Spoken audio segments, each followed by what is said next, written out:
رب قربنا وباركنا لنعمل صالحا في يدي رسالة التغيير. Beliau profilnya sebagai Ustadz dai milenial yang ya sudah mengisi di berbagai kota di Nusantara, dan beliau juga dikenal sebagai trainer nasional ya, jadi bisa untuk jadi motivator, itu juga bisa trainer ya. Jadi kalau teman-teman ada acara di komunitasnya gitu ya, itu bisa mengundang beliau, baik mengisi kajian atau seminar motivasi, insya Allah beliau bisa. Jadi itu profil beliau, dan beliau sekarang domisili di Malang, aslinya dari Kalimantan. Nah, ini ada teman-teman tadi juga beberapa dari Kalimantan. Oke ya, itu ya. Oke, kita tunggu ya. Oke, sudah kasih jempol yang lain, berarti sudah jelas. Oke, Ustadz. Langsung, Ustadz, pertanyaan pertama. Sebenarnya rezeki atau rezeki itu apa, Ustadz? Makhluk apa itu? Kok ya tadi, ada orang yang kerjanya santai, tapi ya tadi, yang lain kerja dulu baru bisa makan, tapi kayak ya kita tahu ya, saya sebut namanya lah, kayak Tan Boy Kun gitu ya, mukbang gitu kan, Max Carlos gitu ya. Dia kan makan dapat uang kan gitu. Kalau nggak makan nggak dapat uang kan enak banget kan. Tapi sebaliknya ada yang wah harus kayak kuli bangunan, kuli batu dan lain sebagainya, dia kayak gitu. Itu sebenarnya rezeki itu apa, Zat? Makhluk apa? Monggo, Zat. Ya, itu masih mending, Mas. Ya, ada yang lebih parah, itu orang dibayar buat tidur untuk nyoba spring bed, ya. Itu juga dibayar. Oh, ada juga yang dibayar buat main game. Oh iya. Buat main game. Itu. Dan game itu gede loh bayarannya. Apalagi ya, tadi ya tidur ada. Jadi ada profesi itu untuk pekerjaan itu sebagai, misalnya gini, ada perusahaan game itu dia bikin game baru, kemudian dia akan bayar beberapa orang untuk mencoba mereview lah bahasanya, untuk mencoba gamenya itu sebelum dirilis secara umum. Ada juga ya tadi ya, orang yang nyoba spring bed tadi itu, ya memang kerjaannya tidur dan dia dibayar ketika dia bisa tidur dengan nyenyak. Waduh, kan enak banget kan. Antum sudah tidur berapa lama dibayar nggak? Ya.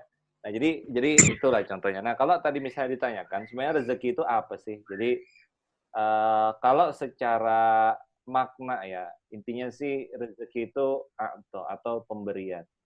Pemberiannya nanti dari mana? Ya, mungkin kalau secara singkat ya kita taunya dari Allah Subhanahu wa taala. Setelah definisi itu sebenarnya adalah gini, rezeki itu sebenarnya apakah bisa didefinisikan uang saja gitu, atau harta saja, uang yang ada di dompet gitu. Apakah rezeki itu hanya seperti itu begitu? Nah, ketika kita berbicara tentang rezeki, memang kesalahan kebanyakan orang itu mendefinisikan bahwa rezeki itu hanya sekedar dipahami sebagai materi berupa uang. Iya, benar. Lebih spesifik, pokoknya harta benda yang sifatnya itu kayak uang, emas, sesuatu yang kemudian bisa diperjualbelikan, bisa dikasih, bisa dibuat jadi alat tukar dan lain sebagainya. Ya, itu bagi banyak orang tuh rezeki, atau mungkin berbagai macam bentuknya yang dibeli dengan alat tukar tersebut, misalnya mobil, rumah, apalagi misalnya mungkin asetnya bisa berupa apartemen, tanah, rumah dan lain sebagainya. Orang kan kemudian berpikir bahwa sebenarnya itu adalah rezeki. Padahal saya misalnya ketemu definisi dari Ibnu Al-Manzur rahimahullah. Jadi salah satu ulama di Timur Tengah ini, beliau mengatakan bahwa rizki atau ar-rizku itu adalah sebuah kata yang memang kan sudah dimengerti maknanya, dan sebenarnya dia itu terdiri dari dua macam. Yang pertama adalah yang bersifat zohir atau yang tampak. Jadi dia bisa dilihat secara kasat mata. Ini yang kemudian mungkin kita definisikan seperti makanan pokok, kemudian rumah tadi itu, kemudian mobil, uang yang ada di dompet dan lain sebagainya. Sesuatu yang nampak memang, yang zahir, yang terlihat. Kedua, sebenarnya ada juga rezeki yang bersifat batiniah, ya, baik bagi hati maupun jiwa dan pikiran kita.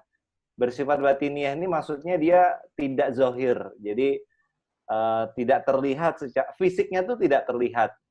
Seperti misalnya ilmu pengetahuan, ilmu agama, bentuk kesehatan. Sehat itu kan tidak ada kelihatan bentuknya, karena yo bentuk kesehatan itu apa coba? Persegi kah? Persegi panjang kah? Ya kan? Kan kita tidak tahu kan kesehatan. Kemudian misalnya teman yang baik gitu. Nah, artinya Tenangan. bahwa di sini ya Rasa tenang gitu ya. ya betul, rasa tenang. Antum bisa tidur dengan nyenyak walaupun antum tidur di atas karpet misalnya. Oh iya. Nah, itu apa namanya? Itu rezeki yang bersifat memang batiniah, artinya bersifat bagi hati, jiwa, pikiran gitu. Ya. Nah, jadi ini yang sering kali luput dari banyak orang, bahwa mereka menganggap rezeki itu hanya dalam bidang hal yang zohir tadi, bisa terlihat. Padahal rezeki itu luas. Nah, mungkin begitu, Mas Faris. Berarti memang ini ya, Ustaz ya. Banyak orang itu lebih kepada rasa apa ya? Secara Lebih kepada bisa ngelihat. Secara harta mungkin udah banyak itu ya, Ustaz ya. Rumahnya mewah gitu ya, mobilnya banyak, tapi kayaknya apa ya? Karena menganggap rezeki itu harus harta, itu kayaknya apa ya, kayak nggak cukup kan gitu. Padahal kan kalau kita lihat itu kan kayak ketenangan, kayak apa namanya, nggak dalam keadaan terancam, itu kan rezeki kan gitu. Jadi orang kadang itu apa ya, aku ini nggak kaya loh gini, karena apa ya, aku belum punya mobil, aku rumah masih ngontrak. Padahal dia belum ngitung tuh yang tenang tadi saja, yang sifatnya nggak kelihatan atau batin, itu kan padahal kan buahnya kan gitu.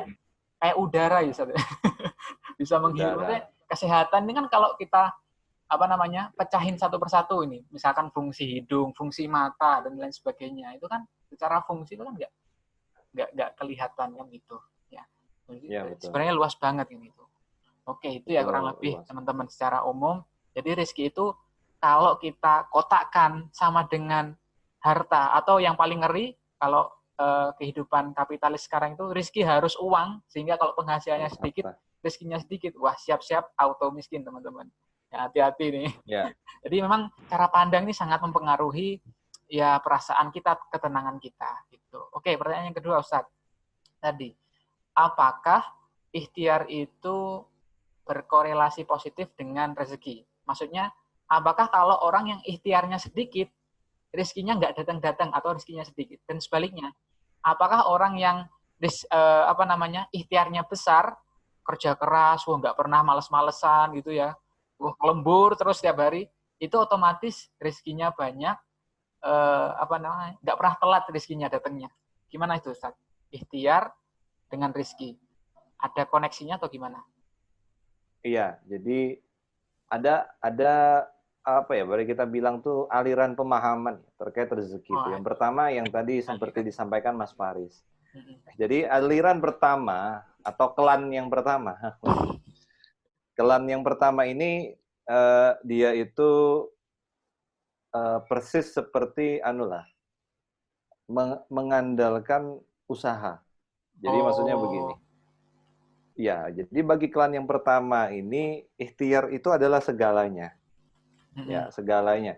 Bahwa rezeki apapun itu yang dia peroleh itu memang hasil dari usahanya dia, bukan yang lain. Jadi misalnya begini. Misalnya seorang pedagang dia berjualan dan jualannya itu laku, itu karena murni strategi marketing dan jualannya. Kemudian misalnya seorang dokter yang mengobat atau mengoperasi, misalnya gini ya, operasi yang mahal itu operasi tulang belakang, misalnya ortopedi. Bedah ortopedi spesialis itu kan bisa puluhan sampai ratusan juta biayanya.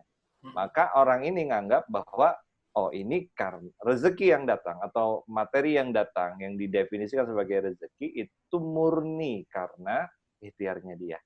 Nah, sebenarnya kalau kita ingin menjawab ini, ya mungkin kalau teman-teman sempat ya, kalau misalkan sempat, cobalah lakukan semacam kayak percobaan. Percobaannya gimana? Percobaannya gini. Cobalah jualan di satu tempat, ya, di satu tempat, jadi ada 2 orang nih, A sama B. Cobalah 2 orang ini, misalnya di sini ada Mas Aminin sama Mas Ilham. Nah, cobalah nih Mas Aminin sama Mas Ilham itu cobalah sama-sama jualan. Jualan nasi goreng di satu tempat. kan banyak Misalnya tuh di UM itu, di UB itu, taruhlah misalnya di daerah sini, di daerah antum ini contoh nih ya, di mana namanya tuh, di SPBU apa ITN yang di situ. ITN. Nah, itu antum cobalah buka nih Mas Aminin sama Mas Ilham ini, dua-duanya ini bukalah usaha jenisnya sama, waktunya sama, modalnya sama, desainnya sama, strategi marketingnya sama, lokasinya sama, apalagi yang bisa disamakan tuh, cara segala macamnya sama, cara penataan kursinya sama, masuknya juga sama. Kalau bisa gaya rambut Mas Aminin sama Mas Ilham itu juga samain juga gaya rambut. Bajunya kalau bisa disamain, samain juga bajunya. Nah, lalu jalanlah 2 ini. Nah, pertanyaannya, apakah kita bisa menjamin hasil yang diperoleh oleh Mas Aminin dan Mas Ilham ini sama? Ya kan? Nah, nanti nih kalau Mas Aminin sama Mas Ilham mau nyoba, nanti coba aja, atau teman yang lain mau nyoba, nanti ujungnya kita akan ketemu kondisi ya tidak sama ternyata. Ya, bahwa ada orang yang kemudian ternyata walaupun kita menyamakan ikhtiar semua itu, ternyata rezekinya beda-beda. Ya, itu contoh yang pertama. Contoh yang kedua misalnya begini. Pernah nggak ketemu, kan begini ya, wajar ya kalau misalnya ada tempat makan yang berada di lokasi strategis dan orang yang datang ke sana itu banyak. Kan wajar toh? Ya. Ya, wajar. Tapi pernah nggak ke sebuah tempat makan terpencil, enak tapinya, dan orang itu datang ke sana? Ada. Ada kan? Tetap ada itu. Misalnya kalau di Malang itu di mana ya? Kalau di Malang tuh yang agak-agak terpencil, ya. Ada yang tahu nggak kalau di Malang tuh yang agak terpencil tuh di mana gitu? Kalau saya tuh pernah ini ngikutin di mana? Apa namanya YouTube-nya Next Carlos itu ya. Itu di daerah Bumiaji. Jadi dia tuh ngambil syutingnya itu karena rekomendasinya daerahnya itu masuk tapi banyak yang beli. Itu pelosok banget itu. Nggak strategis lah istilahnya. Tapi laris banget. Tapi laris. Nah, itu contoh. Artinya apa? Artinya begini. Contoh yang ketiga ya. Contoh ketiga. Pernah naik bus ya? Kalau pernah naik bus kan ada pedagang asongan tuh. Ya, pedagang asongan. Itu kan kalau pedagang asongan, itu kan pasti ya. Kalau kita belum naik, kalau patas misalnya, belum jalan bisnya, itu kan pasti mereka nawarin kan. Dan antum coba perhatikan, yang ditawarkan oleh pedagang asongan itu kan sebenarnya kurang lebih sama ya.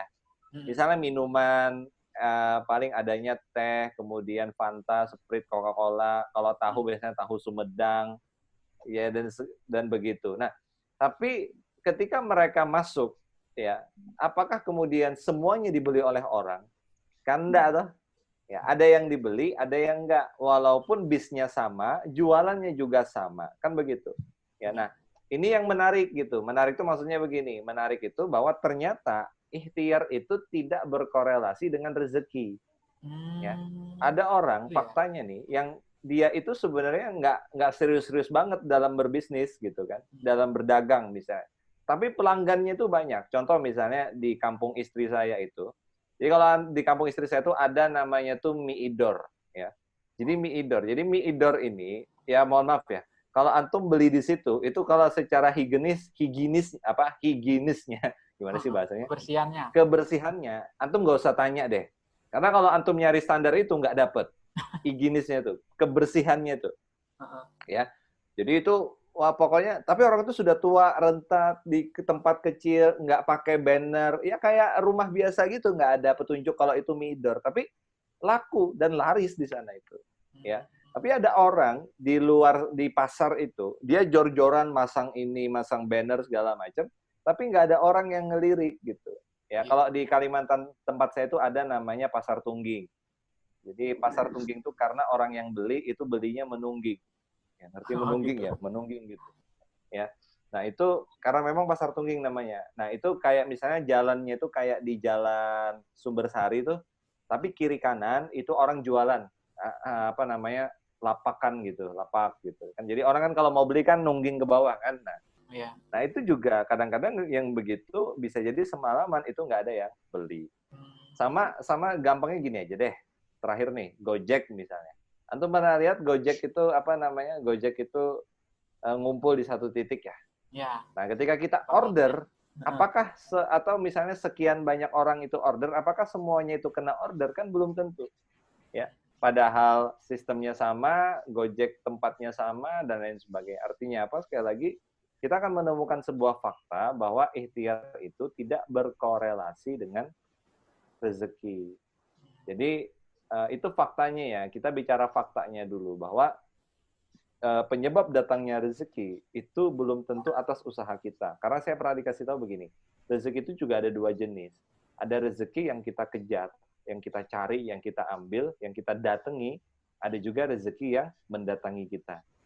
Misalnya nih, kemarin tuh saya nih, istri saya tuh lucu. Jadi istri saya itu tiba-tiba dia nyebut, kayaknya kita nih enak nih kalau misalnya waktu kemarin beberapa bulan yang lalu tuh sebelum lahiran tuh kayaknya enak nih kalau kita tuh apa namanya masak ayam satu ekor ayam.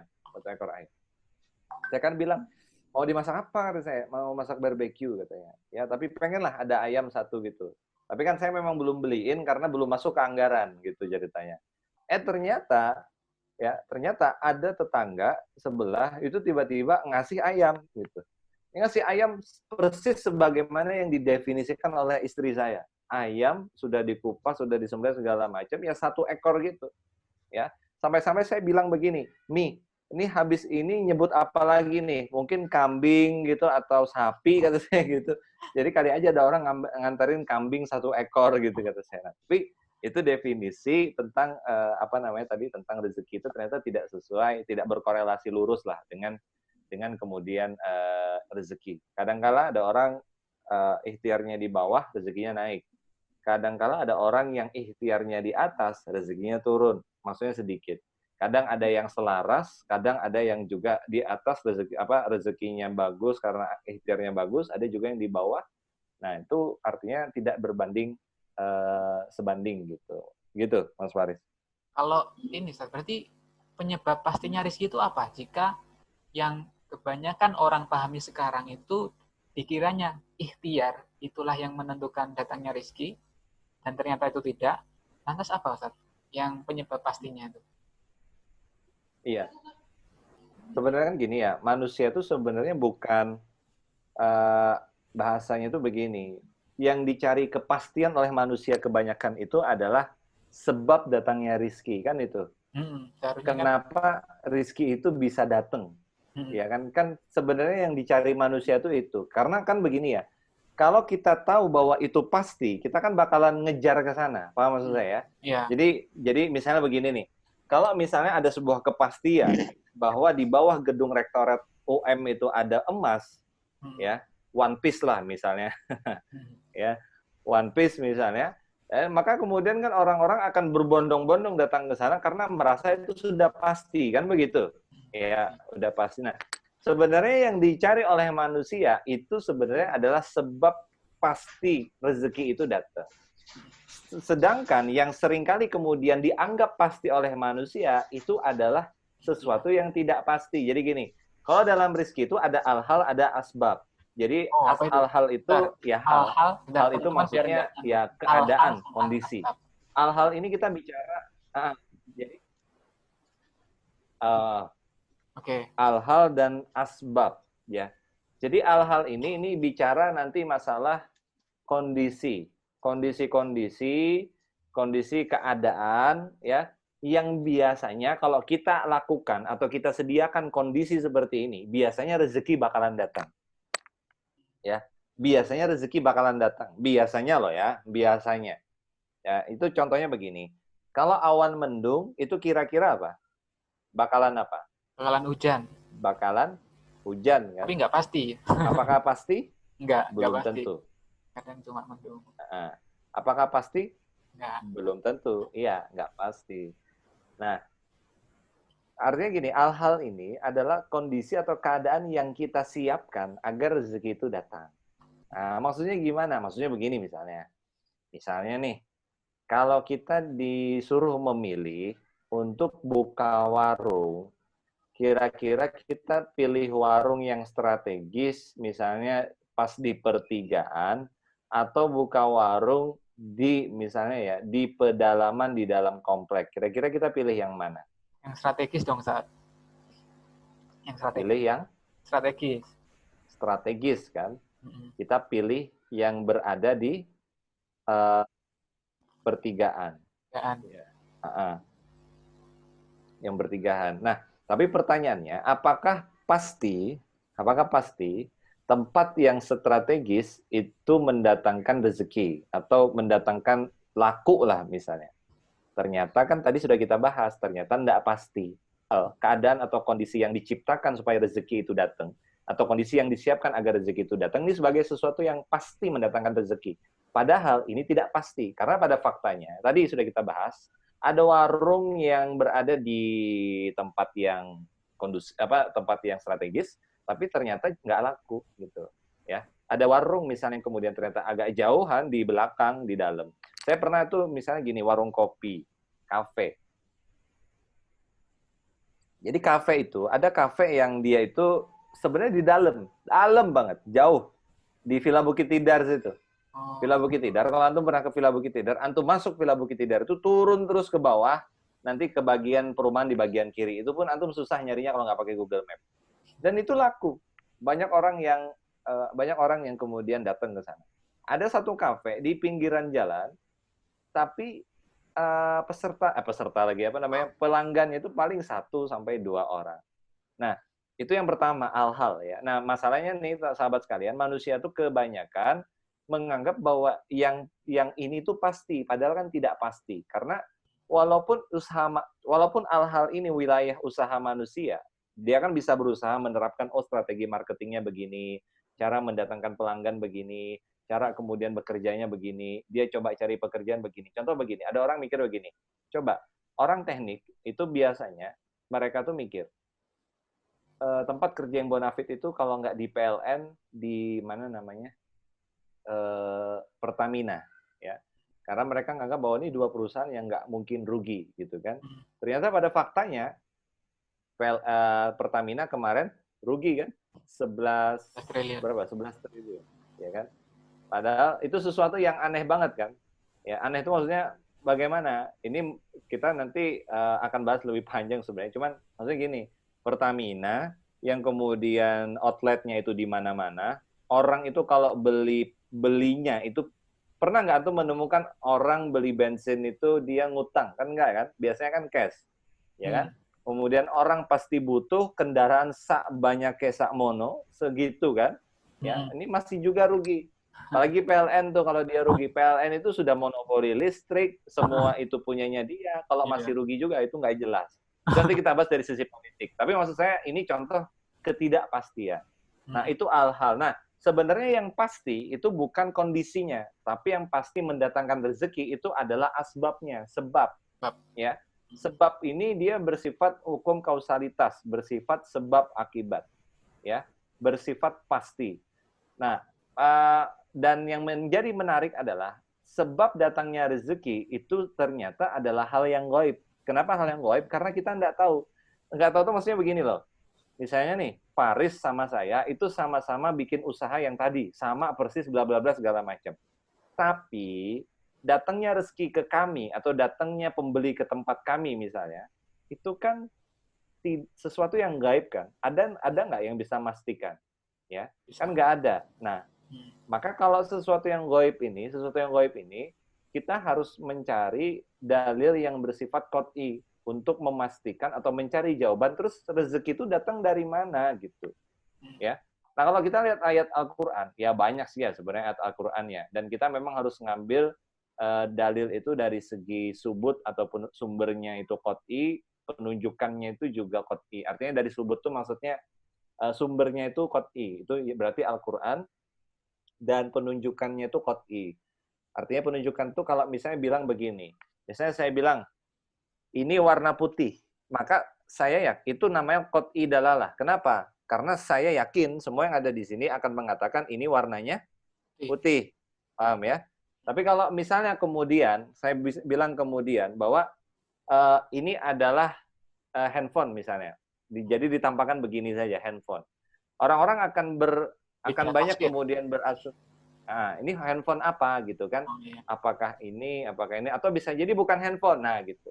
Nah makanya kalau dalam ini itu harus hal yang pasti. Hal yang pasti itu maksudnya dalilnya itu qot'i, berarti Al-Quran, dan penunjukannya itu kemudian harus qot'i juga. Artinya kalau dibilang ayat ini, itu tidak ada pengertian lain. Dan kalau kita lihat ayat-ayat tentang rezeki, misalnya, kulu mimma razaqakumullah, makanlah dari rezeki yang telah diberikan Allah kepadamu. Itu kan kalau misalnya dikatakan kepada kita, maksudnya apa coba? Maksudnya adalah bahwa rezeki yang ada itu diberikan oleh Allah. Misalnya lagi alladzi khalaqakum tsumma razaqakum, yang menciptakan kamu kemudian memberimu rezeki. Siapa yang memberikanmu rezeki? Siapa yang menciptakan kamu? Allah. Dan memberikanmu rezeki berarti Allah juga.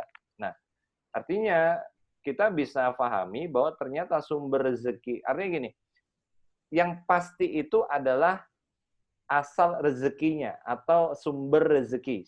Apa itu sumber rezekinya? Sebab datangnya rezeki cuma satu, yaitu dari Allah Subhanahu wa taala. Ini sumber rezeki dan sebab datangnya rezeki yang pasti itu dari Allah Subhanahu wa taala.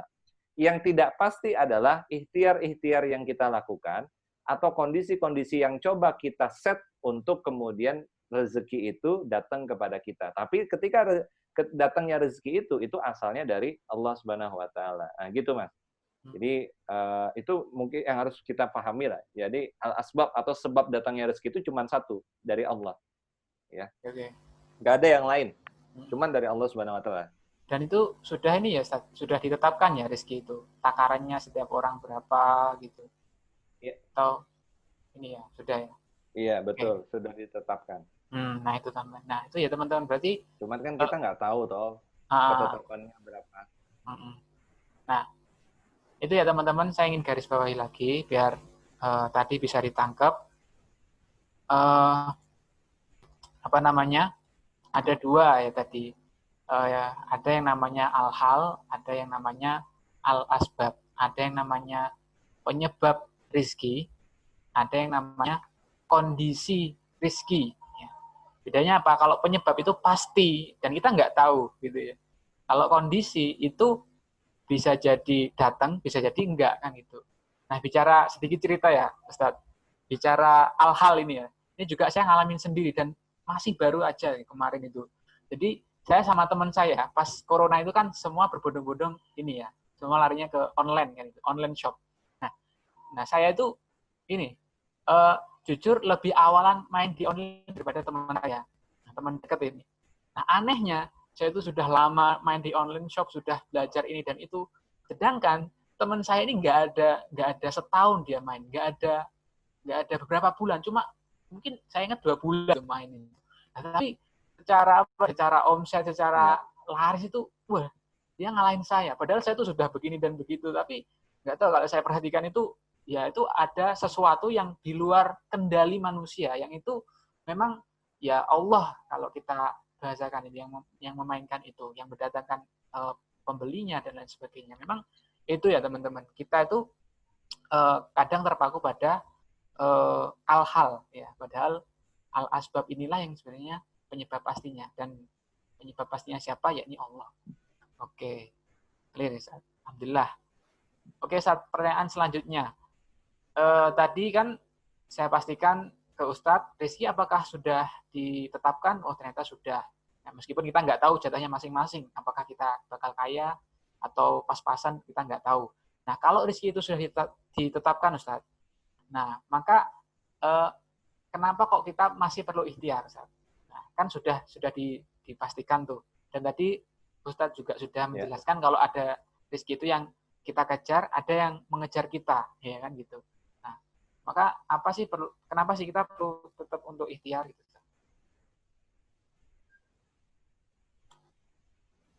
Ya, ini kalau yang tadi kan yang pertama kan kelan yang pertama itu kan nganggap bahwa semua rezeki itu kan datangnya karena asbabnya itu karena kondisi atau karena ikhtiar kan. Nah, ini ada lagi yang kedua gitu. Kelannya itu memahami begini yang kedua nih, aliran yang kedua nih bahwa lah itu kan tadi katanya setiap rezeki itu kan sumbernya satu atau sebab datangnya rezeki itu cuma satu, yakni Allah Subhanahu wa taala. Artinya setiap rezeki manusia itu sudah ditetapkan. Kita mau jungkir balik kayak gimana pun, ya kita sudah ditetapin rezekinya gitu. Ya, simpelnya begitu. Nah, sehingga ada orang yang berpemahaman berpikir tuh begini bahwa oke, kalau begitu ngapain kita ikhtiar kan begitu. Lah rezeki kan sudah ditetapin. Untuk apa kita ikhtiar? Karena ya yuk untuk apa kita mengusahakan sesuatu yang sudah pasti ditetapkan. Kan begitu? Ya. Nah, jadi sudah pasti kan. Lah kita nggak punya hak untuk merubah ketetapan Allah tuh. Misalnya kata Allah rezeki kita segini kan kita nggak bisa ngelobi jadi kita juga nggak tahu bagaimana caranya bisa besar kecil, kita juga nggak tahu takarannya berapa kan gitu. Nah, ini pemahaman yang kedua ya. Jadi tentang bagaimana kemudian mereka menganggap bahwa lah ini kan sudah apa namanya ya sudah ada jatah yang ngapain diusahain lagi gitu kan. Sehingga antum itu tidak perlu bersusah payah dalam mencari rezeki. Jadi nanti nih saya sampaikan, nanti kalau antum itu lulus kuliah itu nggak usah nyari kerja, udah ndekem aja di rumah, hidup ya kan begitu kan. Ini pemahaman yang salah, maksudnya jangan kemudian Ustaz nanti saya kalau begitu habis kuliah saya nggak nyari kerja ya, itu keliru juga. Nah artinya apa? Artinya ini pemahaman yang keliru. Jadi yang pertama tadi yang mengandalkan ikhtiar itu juga keliru. Yang kedua, yang menganggap bahwa lah kan semua sudah ditetapin ngapain kita ikhtiar gitu kan, ini juga keliru. Nah terus gimana nih memposisikannya? Jadi gini, kalau kita bicara tentang masalah rezeki, tadi kan saya sudah bilang, rezeki itu kan dia maknanya adalah pemberian, ya. Jadi rezeki itu maknanya adalah pemberian, dan rezeki itu dia tidak sama dengan kepemilikan. Jadi setiap yang kita dapat rezeki itu belum tentu menjadi milik kita. Ya, belum tentu menjadi milik kita. Nah, rezeki itu kita harus juga paham, rezeki itu ada rezeki yang halal, ada rezeki yang haram. Nah, dua-duanya ini rezeki dan dua-duanya itu berasal dari Allah Subhanahu wa taala. Ya, itu yang perlu dipahami dulu. Ya, bahwa ujungnya itu Allah. Jadi ujungnya itu Allah. Allah ini adalah asbab atau sebab turunnya rezeki. Dan rezeki ini untuk bisa sampai kepada manusia, maka manusia itu perlu hal-hal atau pengkondisian, yakni usaha-usahanya itu. Ya kerjalah, ya strategi marketing bisnis lah, berwirausaha lah, berdagang, segala macam. Dari sana dia akan dapat, kalau usahanya halal, dia dapat rezeki yang halal. Kalau usahanya haram, dia dapat rezeki yang haram. Dan baik rezeki halal maupun rezeki yang haram, ini dua-duanya itu berasal dari Allah Subhanahu wa taala. Ya, jadi nggak bisa dikatakan bahwa rezeki yang haram itu berasal dari setan. Enggak. Rezeki yang haram. Jadi misalnya gini, antum melihat orang tuh dapat rezeki yang haram. Antum tahu betul dia tuh dapat, misalnya begini lah, mohon maaf. Penjual jual beli narkoba, narkotika dan sebagainya. Itu kan bisa cepat kaya, atau mohon maaf nih, prostitusi misalnya. Ya, itu kan usaha yang haram. Ya, kalau dia dapat uang bayaran yang dia dapat dari sana dan dia sudah pegang untuk dirinya, dia dapetin untuk dirinya, dia pegang udah, maka itu kemudian rezeki yang haram. Ya, rezeki yang haram. Walaupun begini, kepemilikan itu hanya bisa kita dapatkan dari rezeki yang halal. Ya. Jadi sejatinya tidak ada kepemilikan terhadap rezeki yang haram. Ya. Tidak ada kepemilikan terhadap, misalnya makanya begini. Kalau orang itu, dia misalnya nih, wa halalu bai'a wa haramun riba. Allah itu menghalalkan jual beli dan mengharamkan riba. Jual belinya itu halal. Maka setiap yang dihasilkan dari jual beli, ini menjadi milik manusia. Bisa. Ya. Tapi riba, walaupun ribanya diperoleh dengan cara yang halal, nah, ayo gimana caranya memperoleh riba dengan cara yang halal? Gampang, Mas Faris itu kerja di bank dengan alasan seorang laki-laki itu wajib menafkahi istrinya. Kan kerja kan halal, menafkahi istri kan kewajiban, ya. Tapi kerja di bank mencatat riba yang itu rezekinya menjadi haram. Ya. Rezeki yang haram ini pada hakikatnya dia tidak menjadi milik kita. Makanya di ayat yang lain Allah itu mengatakan dan tinggalkanlah riba itu. Makanya riba itu kan disuruh Allah untuk kemudian meninggalkan. Ya, sedangkan misalnya kalau yang jual beli itu tadi itu menjadi rezeki yang halal dan bisa kita menjadi kepemilikan kita. Nah, jadi ini pemahaman yang keliru. Jadi maksudnya begini, bahwa ketika kemudian kita tahu rezeki itu sudah ditetapkan oleh Allah Subhanahu wa taala, lalu kenapa kita perlu ikhtiar? Karena begini, bahwa mungkin banyak pengandaian itu begini. Rezeki asbabnya tadi itu seperti hujan yang turun. Ya. Ini dari Allah Subhanahu wa taala, hujan yang turun. Kemudian pengkondisian manusia itu kemudian yang orang-orang mengandaikannya itu dengan baskom, wadah untuk menadah datangnya hujan, ya. Nah, artinya begini, kita tuh orang yang lagi perlu air, dan kita sedang berusaha untuk mendapatkan air, kan begitu, ya. Nah, makanya kemudian kita bikinlah wadah itu untuk menadah air. Air itu rezeki dari Allah Subhanahu wa taala, ya. Nah, Allah itu jadi begini. Kenapa ikhtiar itu kemudian tetap menjadi kemudian penting? Karena Rasulullah Shallallahu Alaihi Wasallam itu mengajarkan kita tentang hukum sebab akibat atau hukum sebab akibat, ya. Artinya kan begini ya. Rasulullah itu kalau misalnya gini. Ketika Rasulullah menyebarkan Islam, beliau melakukan perang enggak? Perang. Ada nggak beliau kalah? Ada. Ada menang? Ada. Pertanyaannya, apakah beliau harus melalui semua itu? Padahal kemudian Rasulullah itu kalau berdoa itu dijabah oleh Allah Subhanahu wa taala. Kan begitu? Kan gampang aja sebenarnya, ya. Rasulullah tinggal berdoa, ya Allah, luluh lantahkanlah kaum kafir Quraisy beserta dengan pasukannya. Selesai, kan begitu? Tapi kalau kita lihat, Rasulullah itu nggak, dalam tanda kutip, menggunakan privilege beliau itu. Akses khusus beliau kepada Allah. Ya. Yang beliau gunakan itu ya hukum sebab akibat tadi, hukum ikhtiar. Ya. Misalnya ketika perang Khandaq. Perang Parit, perang Ahzab, kalau dalam Al-Quran. Itu kan Rasulullah itu mendengar kabar bahwa pasukannya itu datang 10 ribuan. Itu di Madinah terkumpul cuma 3.000. Lah Rasulullah itu tetap melakukan ikhtiar dengan cara apa? Beliau diskusi dengan para sahabat, ini kalau kita menghadapi musuh lebih banyak, ini kira-kira kita harus ngapain gitu. Maka tersebutlah di sana Salman Al-Farisi, ya Rasulullah, biasanya kami kalau di Persia, kalau menghadapi musuh yang lebih banyak daripada kami, maka kami kemudian membuat parit di antara kami yang memisahkan antara kami dengan musuh. Artinya apa? Rasulullah juga melakukan strategi perang. Contoh lain lagi misalnya. Ketika menikah, misalnya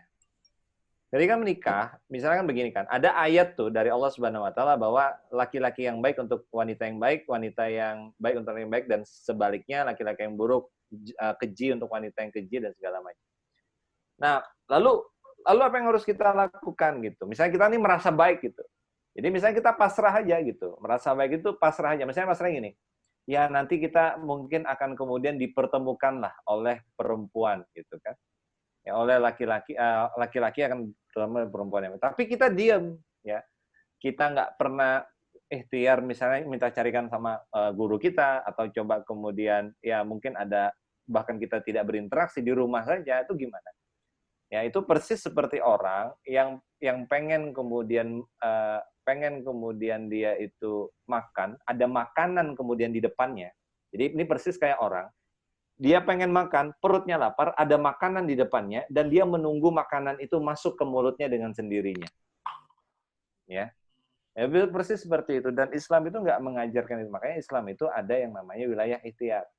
Nah, wilayah ikhtiar ini kita harus pahami bahwa wilayah ikhtiar ini adalah wilayah yang dalam tanda kutip kita bisa campur di sana. Maksudnya kita bisa men-set up.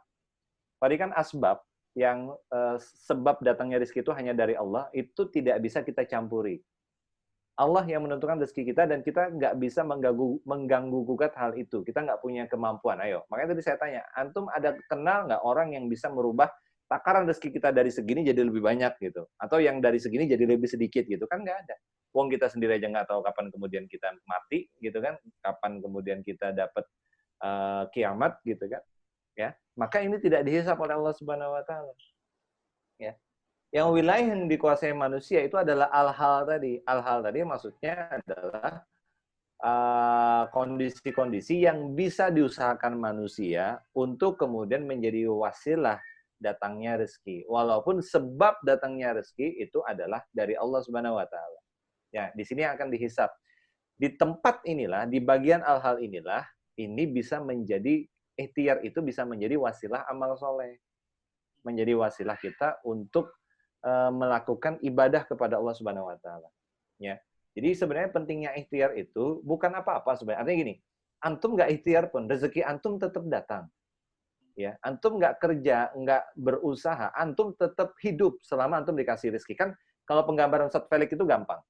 Ini misalnya manusia nih, maka ini berjajar nih, jajar rezeki, di belakangnya itu ajal. Jadi rezeki datang dulu tuh, seret. Datang dulu. Ajalnya selalu nanya, bro, udah selesai atau belum? Belum nih, masih ada yang depan. Oke, lanjut. Datang lagi, datang. Sampai kemudian dia tanya, bro, udah selesai belum? Udah nih, aku yang terakhir. Oh ya udah. Ketika yang terakhir rezeki ini datang, selesai habis rezeki kita, maka kemudian ajal. Makanya orang yang ajal, orang yang kemudian ketemu ajal, itu sebenarnya karena rezekinya udah selesai. Maka tidak akan pernah ketemu ajal seorang manusia kecuali telah diberikan oleh Allah seluruh rezekinya. Artinya apa? Kita kan nggak bisa ganggu-gugat kan jadinya. Makanya cuman begini, kalau kita berdiam diri, iya sih rezeki datang. Cuman kan eman gitu loh. Eman tuh maksudnya begini, ada potensi kita tuh untuk meraih amal soleh. Ya, meraih amal soleh untuk kemudian takarub ilallah, mendekatkan diri kepada Allah. Walaupun sebenarnya ikhtiar kita tuh tidak berpengaruh apa-apa terhadap rezeki kita. Ya, misalnya begini nih, antum diam. Ya, antum diam, rezeki antum datang. Kemudian antum ikhtiar, ketika antum ikhtiar itu belum tentu rezeki antum tambah banyak, belum tentu tambah sedikit, nggak ada pengaruhnya. Ya, rezeki tetap rezeki. Ya. Adapun misalnya tiba-tiba antum kemudian setelah ditambah ikhtiar, antum kemudian tambah kaya, ya itu memang rezekinya segitu gitu. Ya, tapi rezeki itu akan habis sampai pada tahapnya dan nanti ajal lah kemudian datang kepada kita. Nah, sebenarnya poinnya ya emang kalau kita nggak berikhtiar itu karena di sana ada potensi untuk melakukan amal soleh, untuk mendapatkan pahala. Jadi pentingnya sih di situ ya. Gitu Mas Faris. Oke, Zat. Jadi itu ya teman-teman, ditegaskan lebih mantap lagi bahwa tadi pakai ilustrasi tadi ya, bahwa tanpa kita ngejar pun, anggaplah kita diam diri gitu ya, kita nggak ngejar rezeki itu justru akan ngejar kita. Karena apa? Ya ajal itu kan sudah ditetapkan dan nggak bakal maju atau mundur. Ya ini jadwalnya kan sudah tetap. Gitu. Nah maka ya itu. Jadi teman-teman nggak usah sok-sokan lah. Wah ini aku bisnis hasilku segini, ini rezekiku karena aku kerja keras, karena ini bisnis karena aku berbisnis, kemudian aku dapat uang segini. Nah jangan pede. Karena apa? Itu nggak ngefek. Itu cuma perkara ya kalau ikhtiarnya atau misalnya bisnisnya benar, maka itu dihitung sebagai pahala. Ya. Atau sebaliknya, ternyata bisnisnya berkutat pada hal-hal yang dilarang oleh Allah, ya misalnya bisnis prostitusi kayak tadi ya, atau jual narkotika, narkoba dan lain sebagainya, memang cepat kaya, memang hasilnya banyak, tapi apa dicatat sebagai dosa. Gitu. Jadi sekali lagi nggak usah ini ya, seakan-akan selama ini kita menganggap wah ini karena hasil kerja kerasku. Ya, ingat rezeki akan tetap datang meskipun kita nggak berikhtiar. Dan kenapa kita harus berikhtiar? Kenapa kita harus, kalau yang sudah lulus, ya sudah pendidikannya sudah selesai, kenapa kok harus segera bekerja? Ya, karena sebagai pintu untuk mendapatkan amalan solih. Gitu. Karena ya kalau nganggur atau nggak bekerja, kalau dalam Islam itu seorang yang sudah balik, ya Muslim cowok itu harus bekerja, hukumnya wajib meskipun kemudian belum menikah. Jadi itu, jadi sebagai pintu amal solih, ya tidak akan menambah dan tidak akan mengurangi jatah rezeki kita. Oke, Ustaz. Ini Ustaz. Selanjutnya, kenapa kita harus ini Ustaz, mengejar rezeki yang halal? Ya. Apakah hanya semata itu tadi amalan solih gitu, atau ada fungsi lain? Ya. Atau ada konsep misalkan berkah itu karena kita melakukan amal soleh, rezekinya benar atau bagaimana Ustaz? Ya.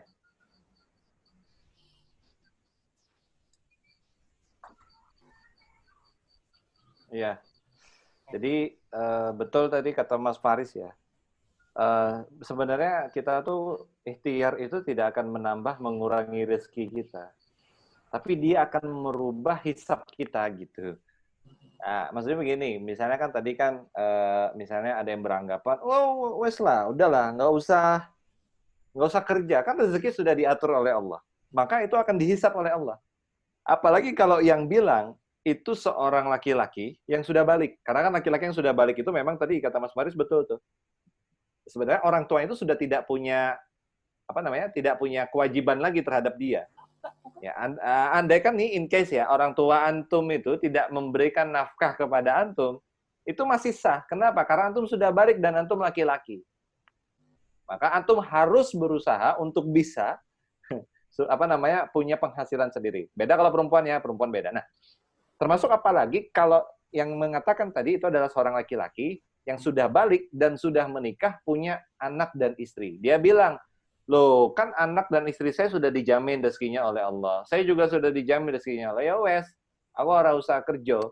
Nah, maka pemahaman dia seperti ini akan dihisap oleh Allah dan ini akan menjadi dosa. Kenapa jadi dosa? Karena dia melanggar perintah Allah berupa kewajiban bagi seorang laki-laki untuk kemudian sebenarnya begini, bukan kemudian yang paling penting itu punya pekerjaan tetap atau penghasilan tetap. Yang penting adalah tetap berpenghasilan dan tetap bekerja. Nah, gitu. Ya. Saya ingat banget dulu tuh waktu awal-awal, ya jadi tolong bedakan ya. Jadi jawaban laki-laki yang sejati itu bukan punya pekerjaan tetap atau punya penghasilan tetap, enggak. Ya, Bapak nanti kalau misalnya antum ngelamar anak perempuan nih, anak gadis orang gitu kan, misalnya orang tuanya nanya, kamu punya pekerjaan apa? Anakku mau dimakanin apa gitu kan? Nah, antum tinggal jawab aja, Bapak, mohon maaf Pak, saya ini memang tidak punya pekerjaan tetap. Tapi saya akan pastikan bahwa saya akan tetap bekerja. Nah, jadi yang benar begitu, ya. Yang penting itu tetap bekerja, ya. Bapak, memang saya ini tidak punya penghasilan yang tetap. Tapi Pak, insya Allah saya pastikan saya akan tetap berpenghasilan. Yang penting isok mangan, ya. Nah, jadi itu ya. Jadi itu tadi ya akan dihisap dia. Ketika ada orang antum mengatakan misalnya Mas Faris ini sudah punya anak, punya istri nanti punya istri sekarang punya anak nanti misalnya, kemudian Mas Faris udahlah ini kita kan rezeki itu dijamin oleh Allah, kita nih aktivis dakwah gitu kan gampang lah. Nanti kalau misalnya rezeki habis kan kita tinggal mati gitu. Ya.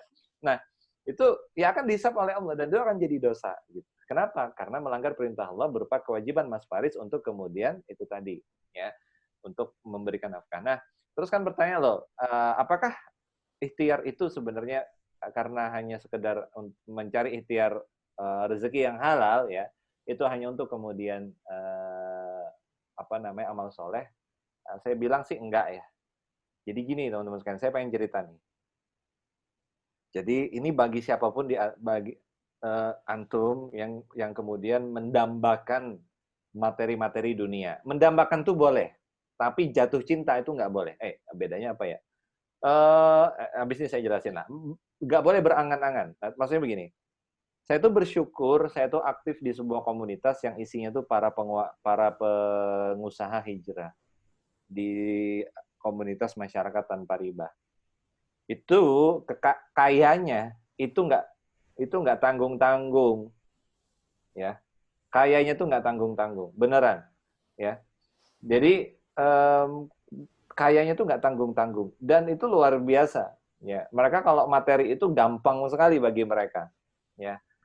Kadang kita ketemu sama orang yang kalau dia mau beli mobil, ya taruhlah misalnya Lamborghini 1 aja, itu bisa beli cash. Lamborghini 1 tuh berapa M misalnya, itu bisa mereka beli, ya. Nah, tapi itu kondisinya ya. Jadi saya tuh bersyukur berada di tengah-tengah mereka karena saya ternyata bisa merasakan bagaimana ternyata, ini jawabannya ya, apakah hanya sekedar yang penting tuh amal soleh, ternyata enggak. Saya bisa merasakan ternyata keberkahan itu lebih mahal dari materi manapun, ya. Dari materi manapun, itu keberkahan itu mahal sekali. Ada seorang pengusaha, dia pengusaha yang punya unit bisnis di mana-mana, dia bepergian ke luar negeri, liburannya itu bukan keluar kota lagi, tapi ke luar negeri. Andaikan dia itu punya, ya, maksudnya, andaikan ada layanan wisata keluar angkasa, itu mungkin dia, ada sih, NASA itu ada, ya, itu mungkin akan dia pakai itu, ya.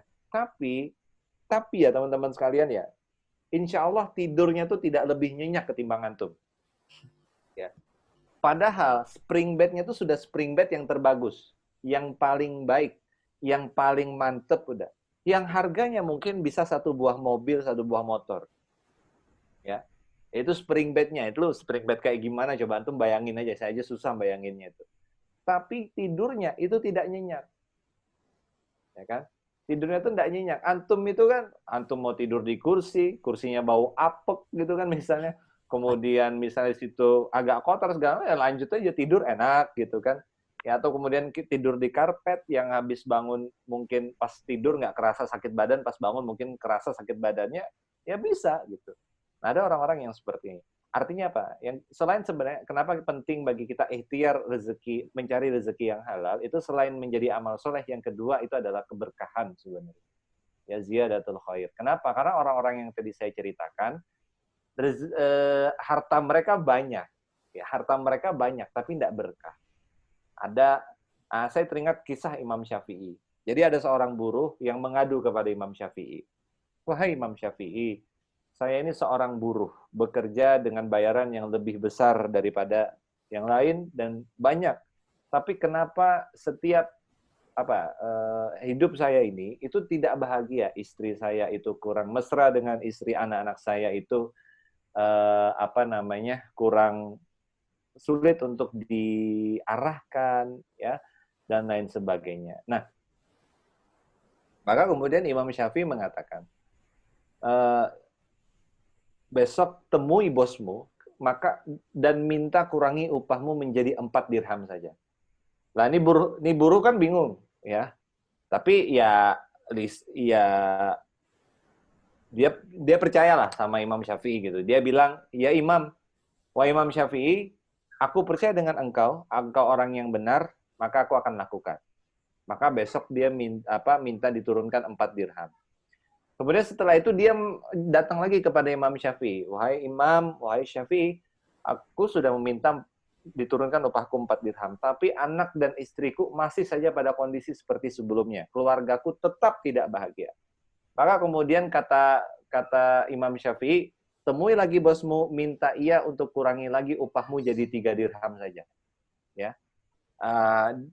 Ini tambah aneh nih, dia mikir ini makin aneh aja nih nasihatnya Imam Syafi'i, tapi dia menganggap bahwa oke, engkau orang yang benar, aku percaya. Maka besok dia minta 3 dirham, diturunkan 3 dirham. Beberapa waktu kemudian, kembali buruh ini menghadap kepada Imam Syafi'i dengan wajah yang berbeda. Dia bilang, "Ya Imam, Masya Allah, Barakallah, upahku sekarang cuma 3 dirham. Tapi rasanya semuanya cukup." Karena dia cerita, waktu 5 dirham itu nggak cukup. Ya, bahkan berlimpah katanya. Upahku cuma 3 dirham, tapi sekarang tiap aku pulang, istriku nyaman denganku, kemudian anak-anakku mudah untuk kemudian diarahkan. Gitu. Upahku 3 dirham, tapi anakku itu patuh-patuh, soleh-soleh, ibadahnya rajin, keluarga kami dilimpahi keberkahan. Keluarga kami seperti dimudahkan beberapa tahun, katanya. Waduh, ya. Beberapa tahun, ya, ketimbang ketika kami kemudian aku digaji dengan 5 dirham. Ya. Lalu ditanya, apa sebenarnya yang terjadi wahai Imam Syafi'i? Maka Imam Syafi'i kemudian mengatakan dengan syair, dia mengumpulkan yang haram untuk masuk kepada yang halal.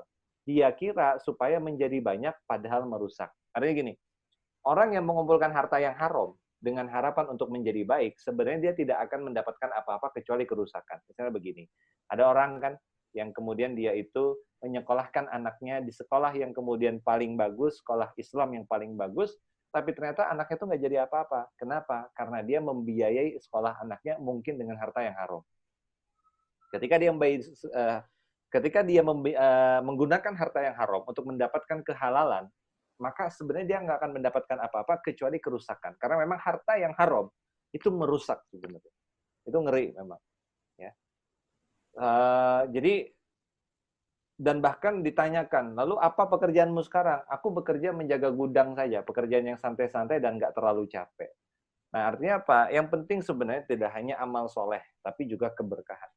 Ya, makanya makanya begini, saya itu sekarang dulu itu ya secara pribadi ya, saya itu juga pengen punya mobil kayak orang-orang, mungkin bepergian ke sana kemari pakai mobil, punya mobil yang keren lah gitu, ya.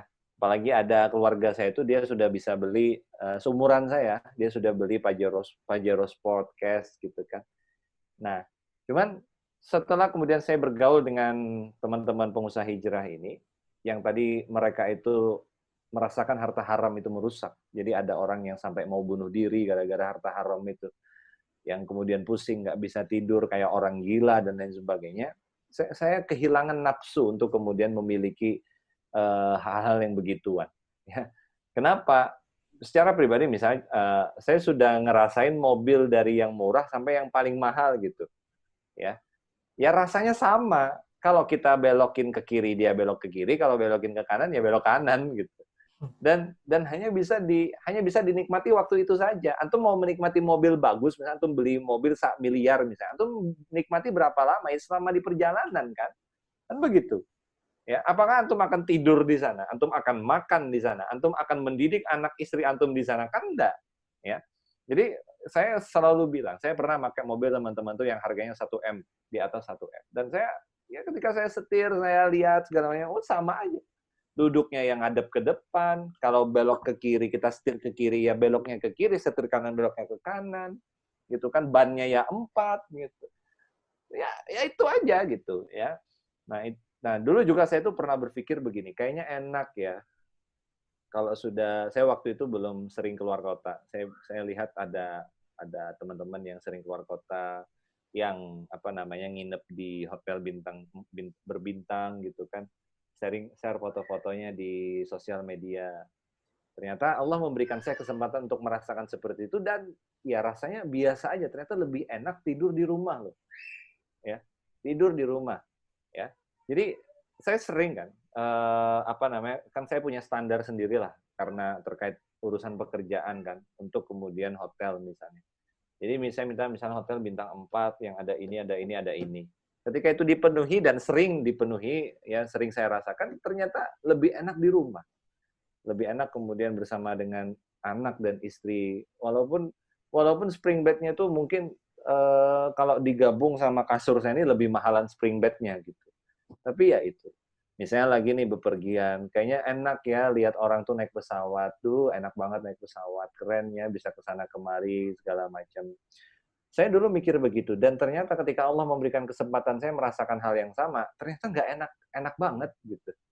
Ya, saya pernah kebiasaan saya itu makan pagi, siang, sore itu beda kota, beda pulau. Ya, jadi makan paginya itu saya di Surabaya, makan siangnya itu di Semarang, makan malamnya itu di Jambi. Itu saya pernah begitu. Ada lagi makan paginya di Jakarta, makan kemudian siangnya itu di Pekanbaru, makan malamnya itu di Malang. Dan itu saya sudah minta misalnya pesawat yang terbagus, misalnya taruhlah misalnya Garuda misalnya, dan ya rasanya sama aja gitu. Makanya kata guru saya itu, hidup itu sawang sinawang. Ya. Dan kita tuh terkadang tidak bersyukur terhadap kehidupan yang diberikan oleh Allah dan sering melihat kehidupan orang lain. Nah, karena itu, misalnya begini nih, misalnya saya tuh bersyukur, misalnya syukur saya tuh begini. Kan ini misalnya saya punya anak 4 kan. Kadang-kadang kan punya anak 4 ini ya rempong juga. Rempong tuh maksudnya ngos-ngosan juga gitu, ngurusinnya. Kalau misalnya belum lagi kelahi gitu kan, ya jadi wasitnya aja udah tuh kalau kayak gitu tuh. Apalagi kalau misalnya ada laki-laki segala macam. Kadang-kadang mainannya anak laki-laki tuh nggak nyambung sama mainannya anak perempuan. Cuman kadang-kadang tuh saya mikir, ada orang-orang yang kemudian belum dianugerahi Allah oleh Allah itu anak misalnya. Dan kemudian juga ada juga yang sudah dianugerahi anak, tapi mungkin nggak sepenurut anak saya. Mungkin ada lagi yang lebih brutal, misalnya begitu. Nah, misalnya ada sahabat-sahabat yang misalnya belum dikaruniai anak, misalnya, maka bersyukurlah. Bisa jadi itu waktu, karena saya ada tuh teman saya, senior saya, itu dia sama istrinya itu nikah tahun 2005. Baru dikasih anak itu sekitar tahun 2016. Otomatis 11 tahun kemudian, kan. Dan habis itu langsung cepet sih, langsung dalam waktu 3 tahun itu, saya lupa berapa tahun, tapi anaknya sudah 3 sekarang. Dan itu luar biasa. Artinya ya mungkin Allah memberikan banyak waktu. Nah, untuk berdua, berbulan madu gitu kan. Nah, artinya keberkahan itu penting. Karena bisa jadi kita tuh melihat sesuatu yang banyak, tapi ternyata dia nggak berkah. Dan belum tentu sesuatu yang sedikit itu nggak berkah. Ya, berkah artinya begini. Ada seorang teman mantan pekerja haram. Dia kalau sebulan tuh penghasilannya bisa 100 jutaan. Kemudian dia hijrah, ketika hijrah dia nyoba jadi supir Grab. Pertama kali dia nyupir Grab, kalau per bulan kan dia dapat 100 juta tuh. Pertama kali dia nyupir Grab hari pertama, dia cuma dapat 17.000. Dapat 17.000 itu, dia nangis. Nangisnya tuh bukan karena sedikit, tapi nangis itu karena betapa nikmatnya mendapatkan rezeki yang halal. Ya, rezeki yang halal. Dan saya tuh dapat cerita dari teman-teman pengusaha itu, mungkin penghasilan mereka tuh tidak sebanyak yang dulu, tapi yang sekarang itu berlimpah. Apa maksudnya ya? Kalau dulu itu uangnya banyak, tapi entah habisnya kemana, dan itu sering terjadi. Uangnya banyak, dapatnya banyak, tapi entah tiba-tiba habis. Entah misalnya anaknya sakit. Saya tuh punya seorang teman pengusaha, umurnya seumuran saya, di Jambi. Dia itu penambang emas. Jadi kalau sehari, seminggu, itu berkilo-kilo emas tuh gampang dia hasilkan. Seumuran saya, masih muda banget orangnya. Dan dia tuh cerita bahwa uang sebanyak itu, teman-teman sekalian, itu habis. Entah nggak bersisa, macam-macam. Dan Allah memang, karena rezekinya haram ya, Allah tuh menskenariokan macam-macam yang, Masya Allah. Jadi, kadang-kadang orang tuanya sakit, pengobatannya itu nggak bisa di Indonesia, harus di luar negeri, habisnya banyak, istrinya itu juga sakit, segala macam, anaknya juga sakit. Jadi kadang-kadang mobil yang bagus yang dia bangga-banggakan itu nabrak, ya entah kenapa. Nah, jadi sekali lagi saya ingin menegaskan bahwa yang penting itu sebenarnya selain kemudian ini menjadi bagian dari amal soleh, ini juga menjadi bagian dari keberkahan. Jadi ketakwaan dan keimanan kita itu bukan diukur dari banyaknya uang kita. Yang jelas, kita berharap berapapun Allah yang kasihkan kepada kita, rezeki kita itu haknya Allah. Kita hanya berusaha dengan ikhtiar yang terbaik. Yang penting adalah itu berkah. Sehingga berapapun yang dikasih oleh Allah, itu memberikan efek, berkah itu kan definisinya ziyadatul khair, bertambahnya kebaikan. Kebaikan yang dimaksud ini adalah semakin dekatnya kita dengan Allah Subhanahu wa Ta'ala. Nah, jadi gitu Mas Faris. Jadi ada dua itu ya, jadi agar kita itu meraih amal soleh, dan yang kedua agar hidup kita tuh berkah. Itu penting banget ya. Kalau bisa sih punya uang banyak dan berkah, nah itu lebih bagus lagi. Ya. Ya. Ya. Baik itu ya teman-teman. Jadi memang mahal banget itu ya keberkahan itu.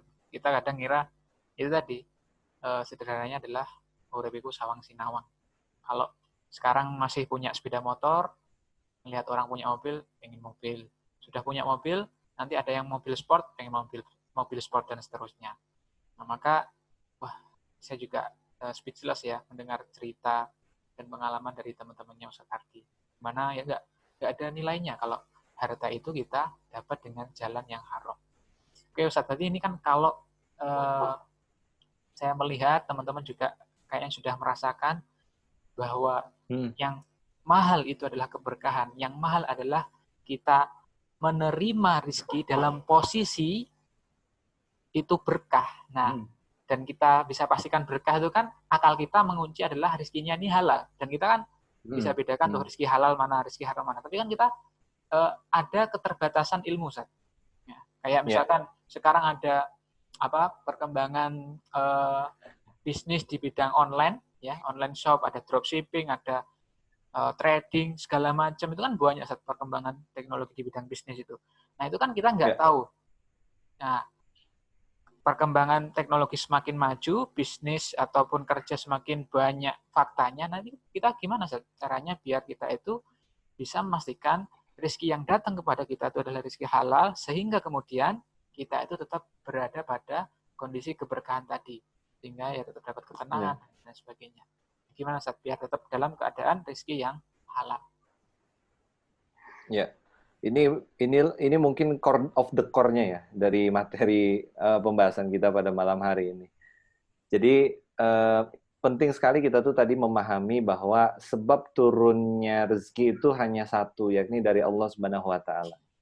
Dan kemudian kita itu hanya kemudian bisa melakukan ikhtiar terbaik yang bisa kita lakukan, ya.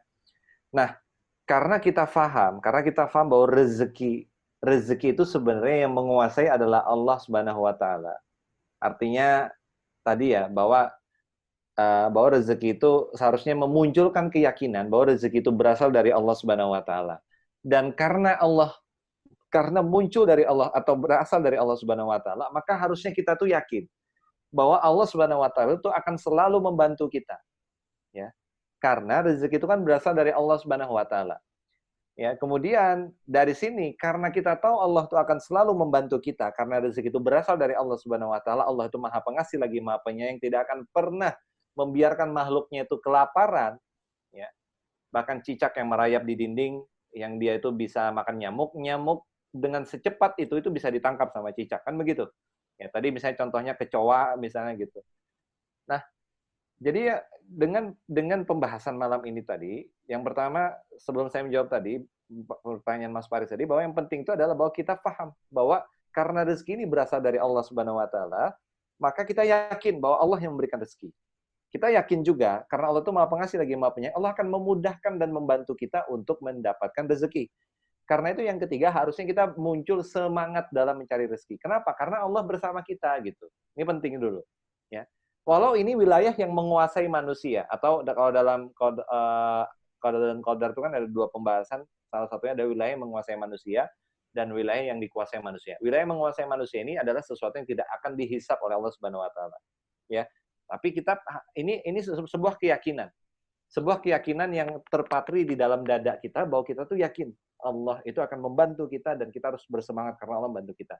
Yang itu akan menyangga aktivitas yang kita lakukan. Ya. Daerah yang dikuasai oleh manusia. Jadi tadi daerah yang menguasai manusia ini akan menyangga daerah yang dikuasai oleh manusia. Apa itu? Karena kita tahu rezeki itu dari Allah, Allah itu akan membantu kita harus bersemangat. Maka karena rezeki itu dari Allah, maka kita belajar dalam aktivitas kita itu agar kita senantiasa terikat dengan syariat Allah Subhanahu wa taala. Kenapa? Karena ini wilayah yang kita akan dihisab. Memang rezeki berapanya itu urusan Allah, kita tidak akan dihisab. Tapi bagaimana cara kita mendatangkan rezeki itu sampai kepada kita, itu akan dihisab oleh Allah. Ya. Dan ini menjadi penting agar kita kemudian senantiasa terikat dengan syariat Allah Subhanahu wa taala. Itu yang pertama. Yang kedua adalah terikat dengan sunnatullah. Maksudnya kita tuh ada usaha yang kita lakukan. Ya. Nah, makanya kan tawakal, artinya di sini poinnya tawakal. Tawakal itu sebelum, ketika berusaha, dan sesudah ikhtiar. Artinya begini, tawakal sebelum itu kita siap. Ya, kita nih mau ikhtiar nih. Tawakal sebelum ikhtiar itu artinya kita siap, artinya apapun ketetapan Allah nanti kita terima. Ya. Kemudian selama berikhtiar kita tawakal bahwa kita ketika berikhtiar itu selalu kemudian menghubungkan bahwa Allah selalu punya peran, ya.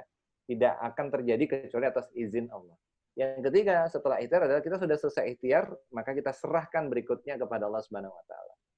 Nah, jadi fokus kita, kalau boleh saya bilang, itu adalah ke wilayah yang kita kuasai, ke wilayah yang tempat kita berikhtiar. Nah, terus pertanyaan, kalau misalnya kita itu harus terikat dengan syariat Allah Subhanahu wa taala dalam mencari rezeki, lalu bagaimana apa yang harus kita lakukan? Nah, saya menemukan pola yang sama yang terjadi di sahabat-sahabat pengusaha yang hijrah. Kenapa mereka tuh terjebak pada harta yang haram dan pada kehidupan yang tidak berkah? Itu karena mereka itu orang Islam, tapi nggak ngerti Islam. Mereka itu bisnis ya bisnis, yang penting itu dapat uang. Kerja ya kerja, yang penting dapat uang. Tanpa kemudian memperhatikan halal dan haram. Padahal cara kita mendapatkan rezeki, cara kita mendatangkan rezeki itu, wasilahnya itu, keadaannya itu agar rezeki datang itu, bukan agar rezeki datang ya, bahasanya itu kita menyiapkan kondisi untuk mendapatkan, menerima rezeki dari Allah itu akan dihisap oleh Allah. Nah, yang saya temukan, sahabat sekalian, dan saya harap ini kita tidak perlu merasakan kehancuran hidup seperti mereka baru kita sadar dulu. Kita tidak perlu kan, kalau ada teman saya itu di daerah Pangandaran itu, dia itu sampai kemudian pusingnya karena keberkahan itu dicabut oleh Allah itu, mereka itu penjaga stasiun kan, kepala stasiun. Jadi dia tuh sempat mikir, itu kan ada kereta mau datang tuh biasanya di stasiun kan, dia tinggal loncat aja tuh ke tengah-tengah tuh, dan dia sudah mau melakukan itu.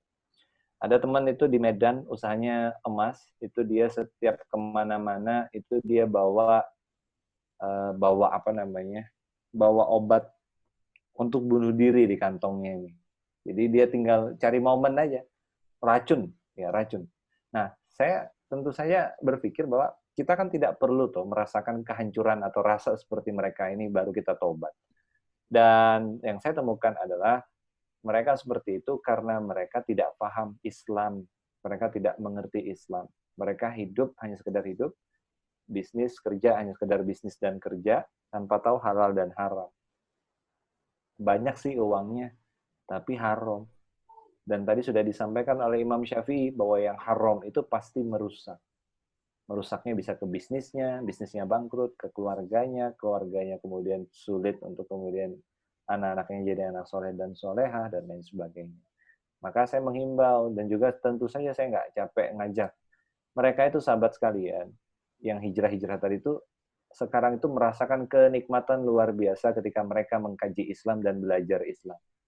Kenapa? Karena kenikmatan itu tidak pernah mereka dapatkan sebelumnya.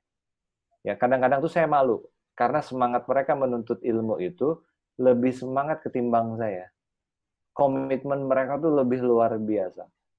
Perhatian mereka terhadap ilmu itu lebih luar biasa. Kenapa? Karena mereka tahu betul bahwa kehancuran hidup mereka di masa lampau itu karena mereka nggak punya ilmu. Nah, maksud saya, masa kita mau nunggu hancur dulu baru mau nyari ilmu kan? Ya, iya kalau misalnya kita dikasih umur. Kalau misalnya nggak ada umur, ya kan? Nah, karena itu tentu untuk bisa mencari rezeki yang halal, mendapatkan amal soleh dari usaha kita, mendapatkan keberkahan, maka tentu saja harus sesuai dengan apa yang diminta oleh sebab rezeki atau apa yang diminta oleh pemberi rezeki. Ya, disinilah kemudian kita penting sekali untuk mempelajari Islam. Mempelajari Islam dari berbagai macam aspek, mulai dari akidah, syariah, dakwahnya. Ya, terutama kemudian kalau kita mau urusan-urusan kayak begini nih, itu misalnya fikih muamalah. Kemarin saya barusan belajar tentang syirkah. Syirkah itu cara membentuk semacam kayak perusahaan. Dan itu banyak sekali rambu-rambunya di dalam Islam itu. Ya. Dan seringkali kita mungkin berbisnis itu tanpa memperhatikan hal ini, bekerja tanpa memperhatikan hal ini. Ada juga, dan bekerja itu tidak semuanya halal, ada juga yang haram. Dan halal haram ini menjadi penentu keberkahan. Kalau dia halal maka dia berkah, kalau dia haram maka dia memberikan kebaikan, kalau dia haram maka dia akan rusak, tidak berkah maka akan memberikan atau memberikan kerusakan. Nah, maka sekali lagi sahabat sekalian, mengkaji Islam ini adalah poin penting agar kemudian kita benar-benar tahu bagaimana caranya mencari rezeki yang halal, yang berkah, yang kemudian bisa menjadi amal soleh. Saya selalu bilang begini, saya selalu bilang ke teman-teman pengusaha itu, sia-sia kata saya kalau Anda tuh punya usaha yang besar, cabang bisnis di mana-mana, aset luar biasa banyak, rumah nggak usah ditanya banyak, mobil, alat transportasi, mobil semua itu tidak membuat Anda masuk surga. Kan rugi lah, ya. Sudahlah kemudian sudahlah itu dia dapat semua itu tapi nggak masuk surga, ya. Mending Anda punya semua itu dengan cara yang halal dan Anda masuk surga.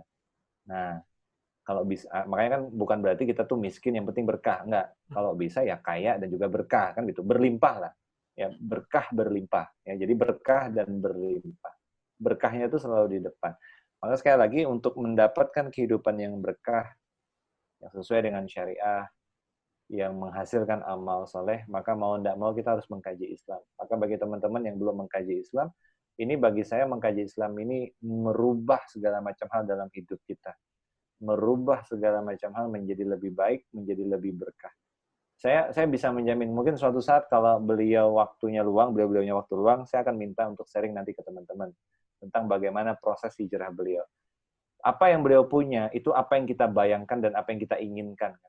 Apa yang kita inginkan tuh mobil, rumah, perjalanan, liburan ke luar negeri, ya kan, gadget yang canggih, dan lain sebagainya, itu mungkin apa yang kita inginkan. Tapi ternyata sekarang itu semua bukan beliau inginkan.